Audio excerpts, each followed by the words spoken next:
Fidinana ifotony no tarian'ny solombavy Madagasikara voafita temy distriktina Parafaravolo Andriamatora Bekijarina sy Lofiery niaraka tamin'ny ekipan'ny gendarmerie pirenena no tarian'ny lieutenant Rasamdimy lefitry ny komandry ny vondrotompom-paritra ny gendarmerie pirenena Ambatondrazaka hitadiavana vahaolana maharitra amin'ny ady atao amin'ny tsy fandriampahalemana miseho aty anivon'ny distriktina Parafaravolo nampifatarina ny vahoaka teto ary fa miainga avy amin'ny tsirairay ny ady atao amin'ny tsy fandriampahalemana tokony isy ny fanomezana loharam-baovao na renseignement ho an'ny mpitandro filaminana na resolo tena mpanjakana akaiky azy tapaka ihany koa fa hotohizana ny couvre-feu na fiamberana amin'ny alina fametrahana ny bokim-bahiny mba hanaramaso ny olona miditra sy mivoaka ny tanàna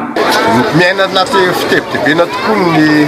distriktina Parafaravolo amin'ny resaka tsy fandriampahalemana satria isanandro dia tsy maintsy misy vakivala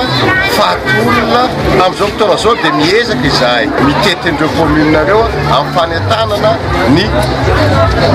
vahoaka sy hijery inona ny tena problème amin'ny resaka tsy fandriampahalemana. Ny fanentanana hoentina zany amin'ny fatratra loatra mangory dia oka sika tena hiara entana ary atsapatena fa hoe anjarany tsirairay ny